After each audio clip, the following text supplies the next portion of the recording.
I bid you welcome.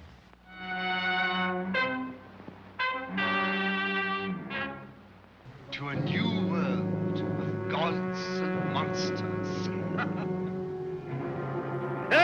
How do you like that, eh?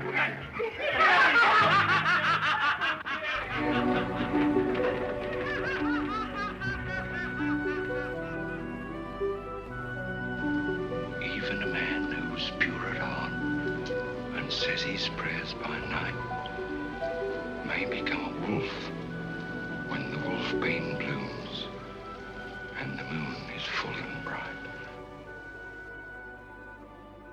I love dead. Hate living. It's a perfect night for mystery and horror. The air itself is filled with monsters.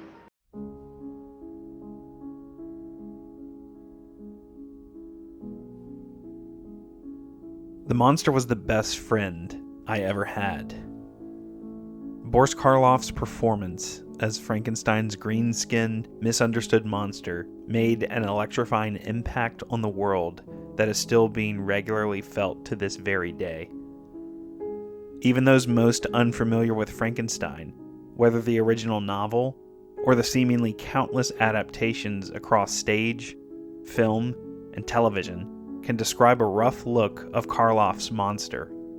But before fate cast a giant monster-sized shadow over the soft-spoken, 5'11" English gentleman, he was a struggling actor, middle-aged, and looking for a break. Before Frankenstein, Boris Karloff was simply getting by.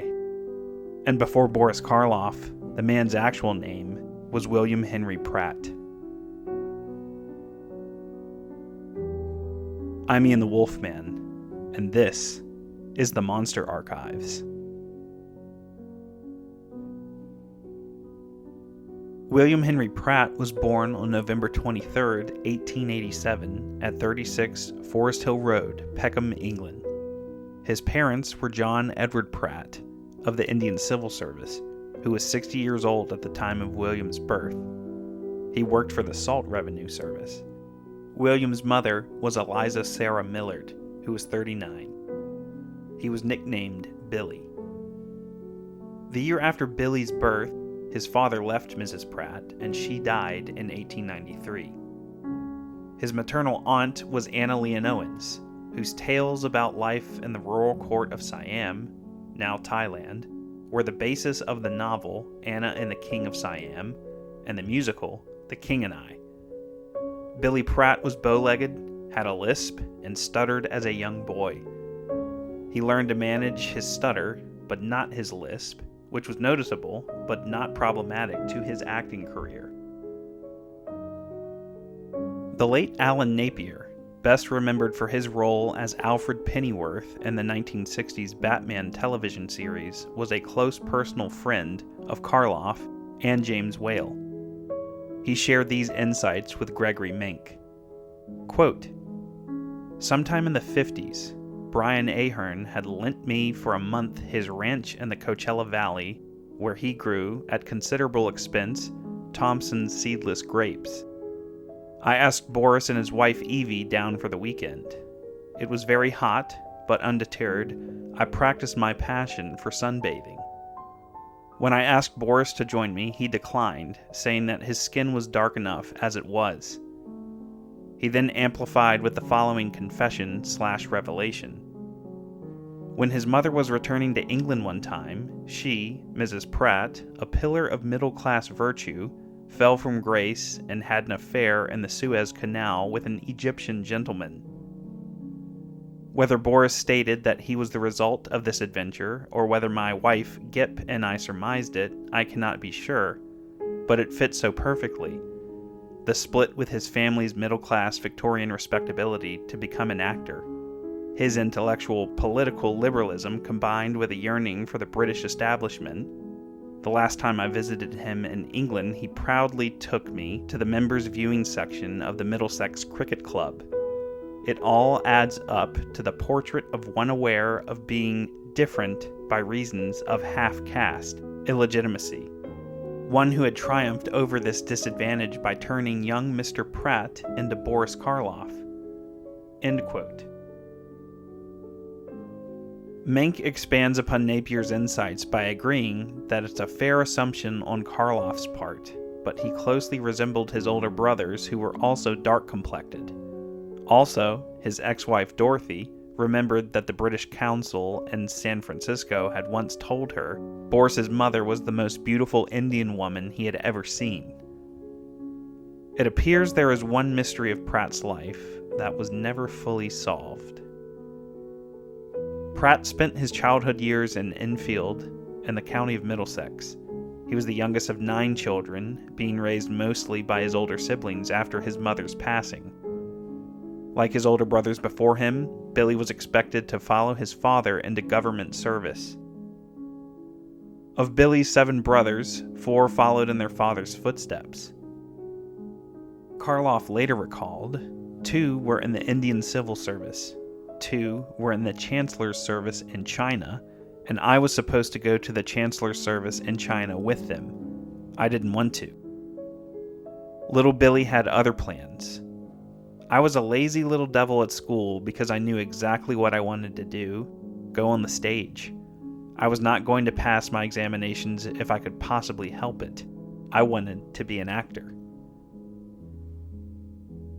Billy was not the first actor in the family, however.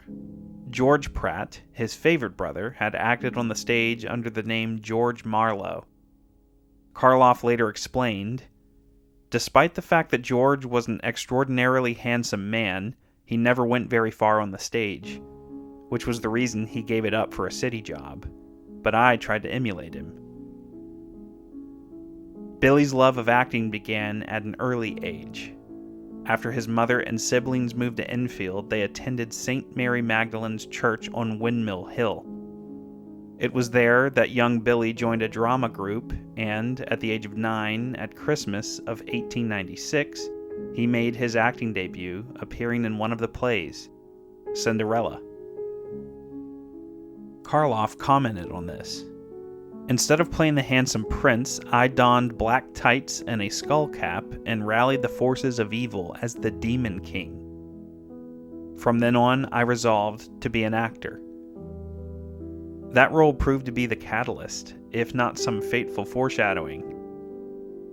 His brothers attempted to dissuade him from an acting career, but he had made up his mind. After first attending Enfield Grammar School, he received a private education at Uppingham School and Merchant Taylor's School. Through all of this education, he kept his sights glued to the stage. In 1909, at the age of 21, he used a €150 legacy to leave Britain. He immigrated to Canada, making his way to Vancouver, working odd jobs along the way. By the time he arrived in the city, he had only $5 to his name. Within days, he was down to 15 cents. Quote, there wasn't any hope of stage work.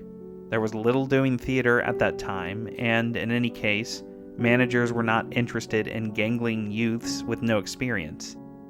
The dire necessity of eating was soon apparent. End quote. So he took what work he could find. Quote, men were wanted to dig a racetrack and a fairground, and the pay was 1 3 an hour, he recalled. Later, he found work as a real estate broker. Around this time, on February 23, 1910, Billy married a fellow English immigrant, Jessie Grace Harding. Still, through all of these life checkpoints, his ambition and search for an acting job continued. He was eventually offered a place with a theatrical troupe known as the Jean Russell Players, and he left his wife in the city while making his way to join the company. Karloff recalled, I had finally become an actor, but I mumbled, bumbled, missed cues, rammed into furniture, and sent the director's blood pressure soaring. When the curtain went up, I was getting $30 a week. When it descended, I was down to $15. For the following decade, Billy Pratt worked for a variety of theatrical companies. It was sometime around then that he took the stage name Boris Karloff. he erroneously claimed the surname came from ancestors on his mother's side. Karloff always said he chose the first name Boris simply because it sounded foreign and exotic.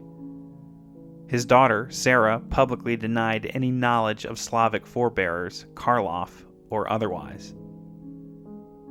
It has been speculated by film historians that he took the name from a mad scientist character named Boris Karloff in the novel The Drums of Jeopardy by Harold McCrath.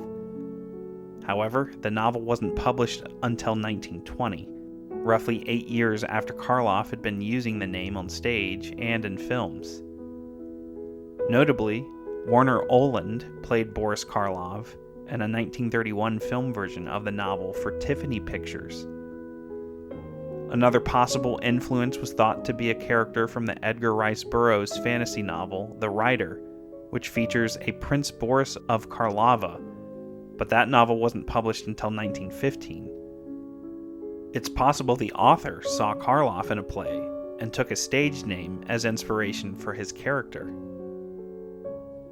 One possible reason for the name change was to prevent embarrassment to the Pratt family.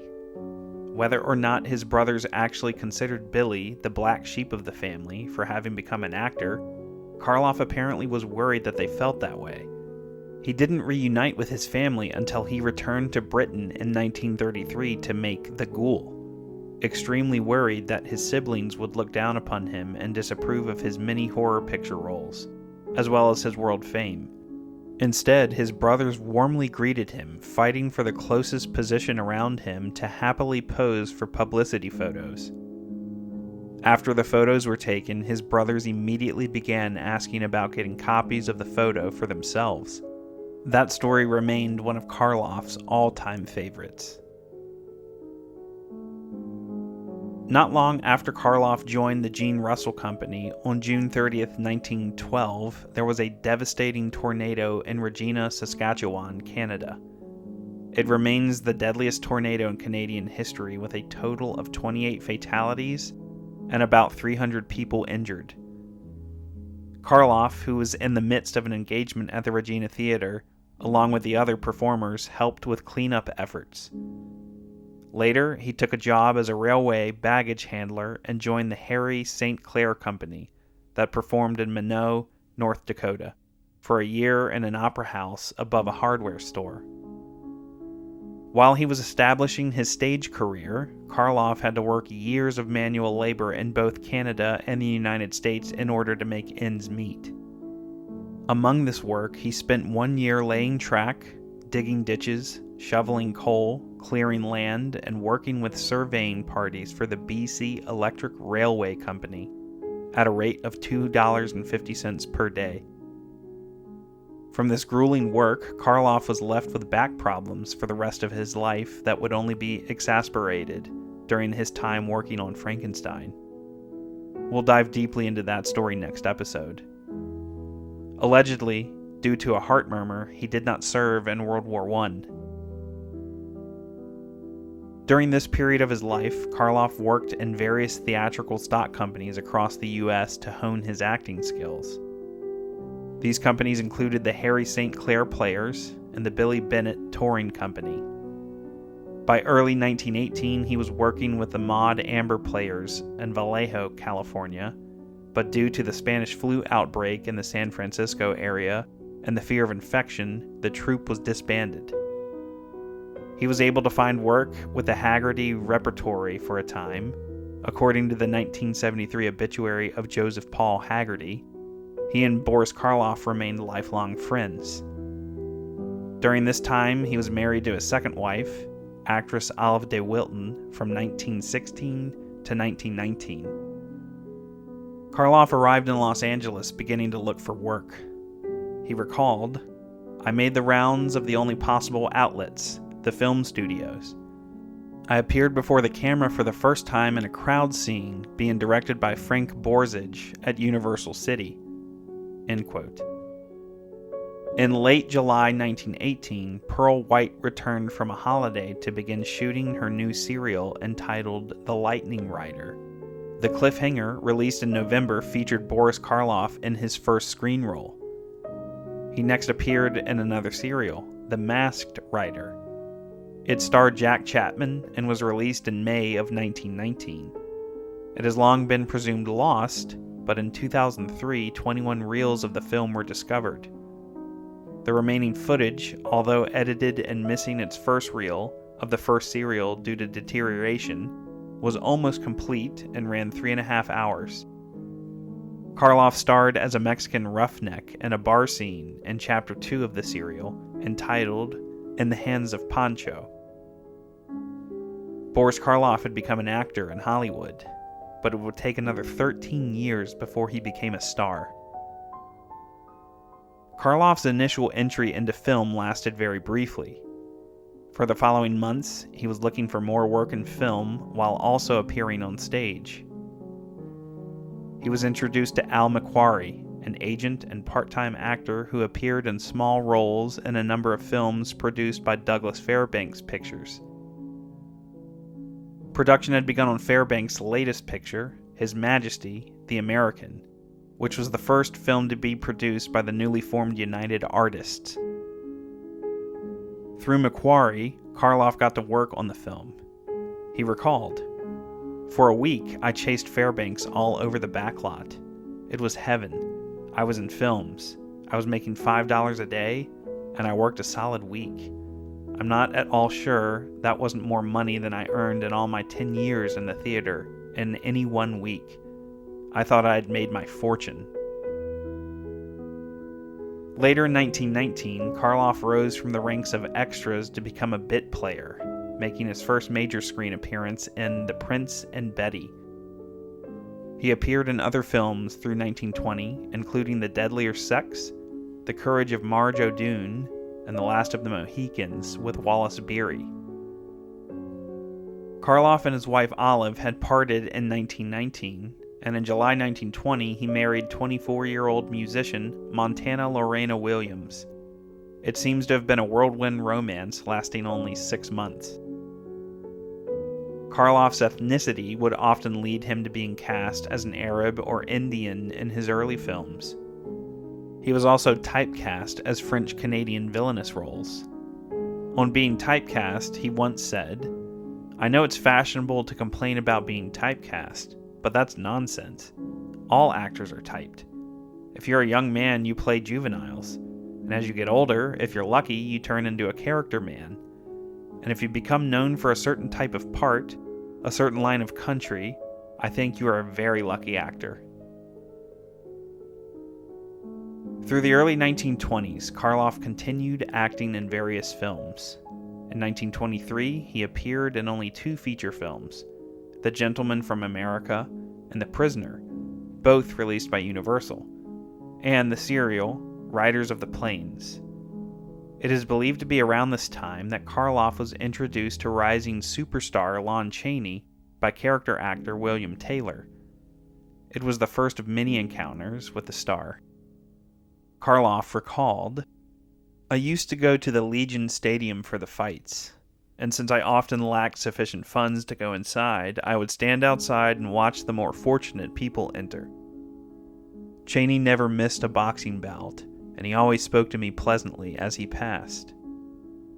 One day after work, as I walked through the studio gates and set off for home, I heard a big car honking behind me. I thought the driver wanted me out of the way. I had only 15 cents in my pocket, but I had plenty of pride and I resented the honking. I slowed down and walked calmly ahead. The car slowed down too, and a voice said, 'Don't you recognize old friends, Boris?' I looked inside the car and saw Lon Chaney smiling at me. He invited me to ride with him, and for more than an hour he talked to me of the picture industry and asked me about my ambitions.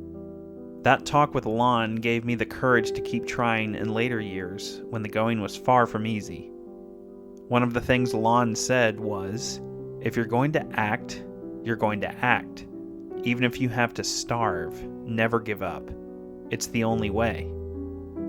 Yes, there will only be one Lon Chaney because he understood so well the souls of the afflicted people. On that fateful afternoon, he told me how he had suffered because his mother and father were deaf mutes. None of us can do what Chaney did, because none of us feels it just as he did. He said too, the secret of success in Hollywood lies in being different from anyone else. Find something no one else can or will do, and they'll begin to take notice of you. Hollywood is full of competent actors. What the screen needs is individuality." End quote. All through the 1920s, Karloff could never seem to break into the spotlight. Film after film, role after role, he still only played bit parts. When money dried up and work was hard to come by, he would work hard labor jobs to make ends meet. Karloff met a 23-year-old dancer named Helen Vivian Soule in late 1923 or early 1924. Helen was employed by the Fanchon and Marco troupe. She was known professionally as Pauline, but Karloff reportedly called her Polly. His marriage to Montana Williams had ended in divorce sometime earlier in 1922, so he was free to wed again. They were married on February 3, 1924. As usual, Karloff's work in film ebbed and flowed. By mid-January 1925, he was employed in more film work. Karloff noted, "People were very kind, as I think they always have been to me. Through Robert Florey, who later became a director at Universal, I got a job in an Elaine Hammerstein film at the old FBO studios." Robert Florey, of course, was the first director attached to direct Frankenstein at Universal. How poetic. By 1927, after the premiere of The Jazz Singer starring Al Jolson, the end of the silent era arrived. Karloff commented on that end for many silent era stars.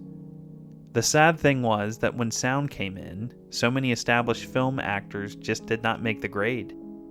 Sometimes it was their fault, sometimes it wasn't, but I am sure that a great many of them were rather sacrificed to the crudity of the early sound equipment. But of course, when sound came along, you had to have some training behind you in speech. It was then that the stage actor came into his own." End quote. As the talkie era drove on, Karloff returned to the stage for a time. Through the late 1920s, he still regularly appeared in films, but still never could catch a break for a starring role. He and Helen divorced in 1928, and in early 1929 he met his next wife, Dorothy Stein, a librarian. Karloff and Stein were married from 1930 through 1946. Their union resulted in Karloff's only child, Sarah Karloff, born on November 23, 1938, Karloff's own 51st birthday. Karloff had an uncredited bit part in The Unholy Night in 1930, directed by Lionel Barrymore. He was also featured as an unbilled murder victim in the first national drama Mother Cry, which featured both Helen Chandler and David Manners. Twice a week, Karloff would drive into Hollywood in his old car to visit a theatrical agent in hopes of securing a new role. He recalled, "One day, I called and he was out. I was told he'd be back in an hour. So I decided to hang out. I couldn't go into the Maskers Club because I hadn't paid my club dues. I would have liked a cup of coffee, but didn't have the cash. So I walked into the Actors' Equity to see if there were any letters. Of course there weren't any letters. But as I turned away from the desk, the girl said, 'By the way, are you working?' I said no. She told me that a play called The Criminal Code, which had run in New York, was being rehearsed, and they needed players for the small parts." Karloff rushed to the Belasco Theater and landed the role of Ned Galloway. Galloway was the killer of the show. He had only 4 scenes in the play, but they were 4 key scenes. One of the key scenes was a murder sequence. The high spot, Karloff explained, was a prison scene in which I had to come on and kill a stool pigeon. It was a gripping scene, and you could have heard a pin drop in the theater. Yet it required no acting. The stool pigeon was on first. He had his back to the audience. Then I came on. As I walked across the stage, I was staring at the stool pigeon. The audience couldn't see my face fully. Then I turned and had my back to them as well. There was a moment of deathly silence. Then the stool pigeon turned. Before he could do a thing, I plunged my knife into him. He flopped to the floor. The audience still couldn't see my face, but they were imagining the most terrifying expressions on it, far more spine-chilling expressions than I could possibly have achieved. I had simply provided the frame. They had filled in the picture. End quote. The play opened on May 12th, 1930. Edwin Shallert of the Los Angeles Times wrote, "The Criminal Code came to the Belasco Theater last evening and found a notable first-night audience eager to experience its sober actuality. The enthusiasm and response that the initial presentation here met was engrossing to behold. There were nearly a dozen curtain calls after the final scene. The cast and its principals is the New York one, and Byron, as the district attorney, who later becomes the warden of the prison, justifies the high reports of his work. I thought the work of Boris Karloff as the Avenger excellent. The Criminal Code is a striking and splendidly done play." The Byron referred to in the review was none other than Arthur Byron, who played the lead part of Warden Brady in the play. Arthur Byron, of course, would go on to star alongside Karloff the Uncanny in Universal's The Mummy in 1932 as Sir Joseph Wimple. Karloff fully expected this role and performance to be the turning point in his career, perhaps even his big break. But the night of the premiere, he left his dressing room door open and not a soul visited him. However, Karloff was unaware that the head of Columbia Pictures, Harry Cohn, had seen the play and arranged to purchase the rights. He assigned the project to director Howard Hawks. While Arthur Byron was recast for the film, Boris Karloff was more fortunate. In a way, it was his most recognized role to date. Hawks spoke very highly of Karloff's charm and humility, as well as his professional capability. When it came time to film Galloway's big murder scene, the director turned to Karloff for advice. The Criminal Code opened on January 3rd, 1931. Variety called the picture an excellent interpretation of the play of the same name. Plenty of action all the way in and out of the prison yard, with performances of Houston, Phillips, Holmes, and Boris Karloff always holding it together. The release of the film signaled a fortunate change for Karloff. He noted, "Work began to pour in, work of all kinds. Nothing very exciting, but at least it was work, which was the important thing." In 1931, he played more supporting roles in Cracked Nuts with Wheeler and Woolsey, and Young Donovan's Kid with Jackie Cooper. Cooper was a featured member of the Our Gang Ensemble from 1929 through 1931, one of the Little Rascals.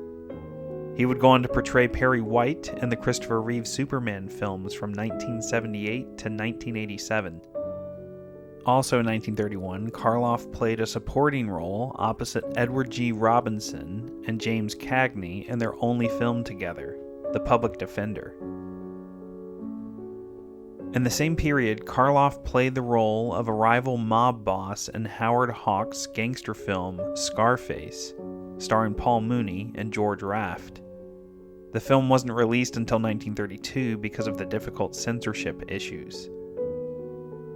Following Scarface, Karloff did voice work in the 12-part serial The Vanishing Legion, starring Harry Carey. While uncredited, Karloff played The Voice, a criminal mastermind who commands his followers, the Vanishing Legion, in an attempt to halt the production of oil at Carey's well. Then, in June of 1931, Karloff took the role of another criminal in the film Graft for Universal Pictures. As fate would have it, the executives were having their fair share of problems producing their next upcoming horror epic, Frankenstein. Karloff could have never imagined the events that would lead to his superstar rise to fame as the most famous monster of all time. He had worked incredibly hard, struggled through poverty and broken dreams, but he never gave up and always remained humble. And a chance encounter with director James Whale would change his life forever. Join us next episode as we begin our journey with the monster and the man who brought it to life, Frankenstein.